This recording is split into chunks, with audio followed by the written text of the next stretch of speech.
Assunto tabu, drogas, a questão das drogas. Eu nasci em plena ditadura militar, nasci no início da década de 70, vivi boa parte da minha infância e adolescência na década de 80. E eu tinha um avô que, na minha infância, pelo menos do que eu me lembro do início até a minha adolescência, era um cara muito barra pesada no sentido de ser um grande chefe. O apelido dele era o Velho Trovão, era o patriarca, ele tinha uma voz muito grave. Ele foi conhecido na juventude dele por ser um cara muito forte fisicamente, filho de italiano, o pai dele era italiano. E a imagem que eu tenho de meu avô é de um cara muito autoritário, pelo menos na primeira infância era essa a imagem que eu tinha, um cara muito autoritário, um cara bravo, retrógrado, totalmente pró-ditadura. Essa era a imagem um pouco que eu tinha lá na minha infância. Não sei se vocês se lembram do último presidente militar, o general Figueiredo, que governou acho que de 79 a 84 mais ou menos. O cara era uma grosseria em pessoa e eu associava meu avô diretamente a ele. Para mim não eram muito diferentes não, isso na minha infância.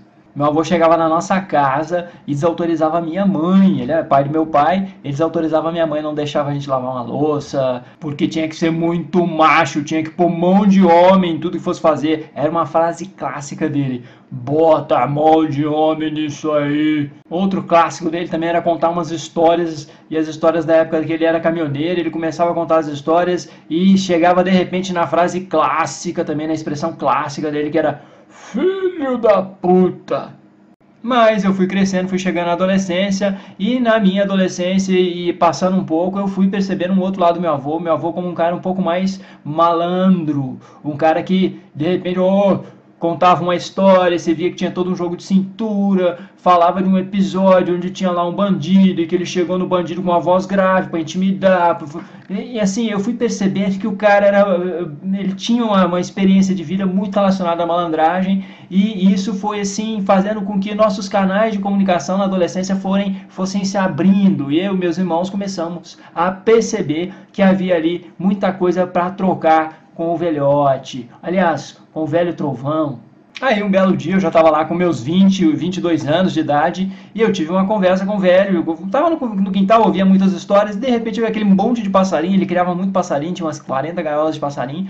E eu perguntei para ele, escuta vô, como é que era na tua época? Porque ele nasceu em 1915, então imagina, né? O cara já tinha aí, já era maioridade no meio da década de 30. Então ele experienciou tudo isso já com uma idade boa, Revolução de 32, Getúlio Vargas, Segunda Guerra Mundial. Então, assim, eu pensando mais ou menos na década de 30, 40, 50, eu perguntei para ele como é que era a questão da semente de maconha, se de fato já foi alpiste em algum momento e se ele já deu para os passarinhos.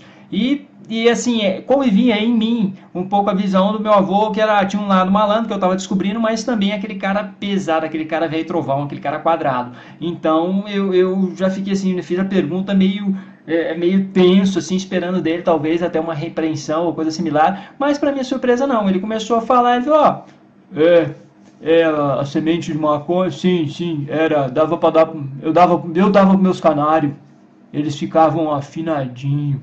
Aí eu fui aprofundando a conversa e resolvi fazer a seguinte pergunta. E aí, você pegava essa semente, dava para os canários, mas e se plantasse? Nascia um pé? Sim, nascia. E aí eu acho que começa uma fábula. Eu acho que ele começa a inventar algumas coisas. Por quê?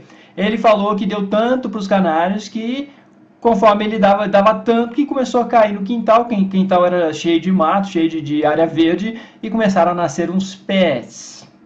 Aí o vizinho passou e falou que aquilo não era legal, tal, que aqueles pés de maconha, que aquilo dava cadeia. Então o que o velho fez? O velho foi olhar, tirou todos os pés e botou tudo para secar no varal, de ponta cabeça, se eu não me lembro. E ele me contou tudo isso perto do fogão a lenha, onde ele, há uns 50 anos antes, 40 anos antes, pegou aqueles pés já secos e botou tudo para queimar naquele fogão. Ele morou cerca de 50 anos ou mais na mesma casa lá, com os filhos, teve 6 filhos e tal, mas botou para queimar lá os pés, enquanto saía a fumaça, aqueles borbotões de fumaça. Isso eu creio, do que eu me lembro da história, de madrugada, quando os filhos, as crianças já estavam dormindo, e aí saiu aqueles borbotões de fumaça assim, e ele falou que começou a aspirar. Aí não teve jeito, eu perguntei e já me preparei para tomar aquela. Ele fazia sempre um gesto assim, né?